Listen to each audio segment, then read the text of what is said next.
À 1-0, on pense que ça peut être bon, même si le PSG n'est pas ultra dans la maîtrise comme ils ont pu l'être à d'autres moments dans leur existence récente.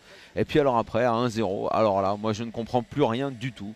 On a un entraîneur qui fait des bons changements, qui déséquilibre son équipe pour aller égaliser. Jardim maîtrise son sujet, parle à ses joueurs, les replace, fait des choses. Et puis on en a un autre à côté, le spectateur qui a voulu agir. J'avais dit mardi soir, de toute façon, après la fabuleuse prestation du PSG, que on en avait fait des tonnes sur l'exploit, que ça restait un match de poule et que cette équipe était avant tout en autogestion, qu'elle s'était ultra motivée pour cet événement. Ce qui se confirme. Mais que Blanc n'avait rien à voir dans l'histoire. Et ce soir, il a fait perdre des points à son équipe, parce que je ne sais pas pourquoi Pastore est sorti. Je ne sais pas ce qu'a apporté l'entrée de Cabaye. Je ne sais pas pourquoi Cavani est resté aussi longtemps sur le terrain alors qu'il aurait besoin de souffler, parce qu'il est visiblement cuit et en plus en crise de confiance, même si le parc continue de beaucoup le soutenir. Je ne comprends rien à ce que fait Laurent Blanc. Alors on va revenir évidemment sur ce changement, parce que tu as raison, c'est exactement ce point qui mobilise les tweetos et qui vous mobilise au 32-16 dans quelques instants. Les supporters du PSG auront la parole. Vous pouvez aussi nous appeler, supporter monégasque, au 32-16. Chérif, toi qui nous dis depuis longtemps, laissez travailler Jardim, vous allez voir, ça va prendre du temps. C'est vrai que ce soir c'est un très bon test, parce que je le disais, sans Radamel Falcao évidemment, Rames et les joueurs qui sont partis, et Rivière notamment à l'intersaison, mais surtout sans Berbatov et Toulalan, on s'attendait à une équipe qui allait souffrir. En fait, pas du tout. Non, parce que ce soir, donc, comme tu le dis, ils jouaient sans Berbatov et Toulalan, c'est-à-dire ils jouaient sans leurs deux boussoles. Donc c'est une équipe à la base déboussolée. Mais, comme en amont, il y a eu un travail de fond qui a été effectué, il y a un minimum de fond de jeu, il y a de l'ambition dans le jeu, on attaque, même si c'est un peu désordonné comme ça l'était ce soir, il y a quand même une force collective qui fait que même quand ils sont menés 1-0, ils continuent d'attaquer. Parce qu'on dit, ouais, Paris a reculé, d'accord, mais c'est aussi Monaco qui a attaqué. Je rappelle que sur le but, ils sont pratiquement 5 dans les 20 derniers mètres.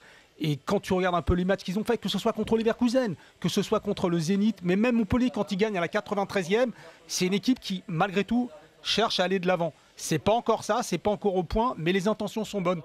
Et donc, on va rappeler aussi que si Paris fait 1-1 ce soir, face à cette équipe de Monaco, ils ont fait beaucoup de matchs nuls, c'est vrai, Paris Saint-Germain. Mais là, ce soir, voilà, il y a eu un 1-1, mais il y a eu quand même 2 occasions très très nettes pour Monaco, ce que n'ont pas fait les autres adversaires de Paris. On rappelle notamment que Kurzawa et la barre de Ferra Carrasco, mais l'occasion énorme de Kurzawa, c'était une erreur de Sirigu, sauvée par Van der Wiel sur sa ligne, qui a occasionné un corner. Sur la barre, c'est une vraie occasion aussi. Et c'était une vraie occasion. Et c'est vrai que Monaco, avec cette tactique, et la tactique de Jardim, puisqu'elle était difficile à comprendre, puisqu'il avait mis ni Martial ni Germain au coup d'envoi. On reviendra sur Monaco, ne vous inquiétez pas tout à l'heure.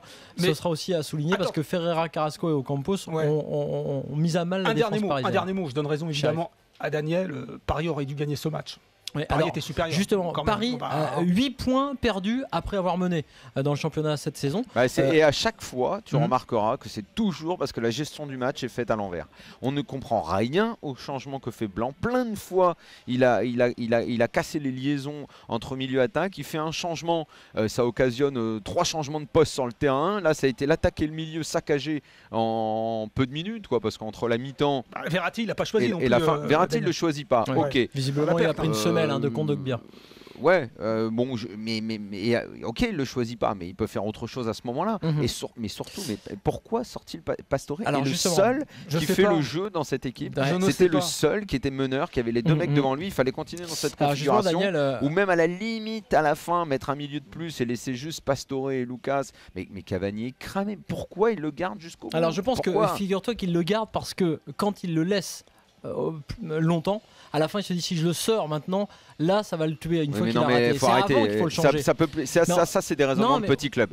Dans un grand club tu ne fais pas ce genre de raisonnement. C'est clair, mais si le mec la vérité aussi c'est que ce soir t'as pas grand monde sur le banc. Une fois que t'as fait rentrer Baïbek à la place de Verratti, offensivement t'as Augustin, pour être aussi très clair. T'as Chanto au milieu quand même. Mais Lucas peut jouer. Lucas jouera devant avec Baïbek, ça fait 2 attaquants plus Pastore qui reste en 10, et tu casses pas tout ton attaque et ton milieu.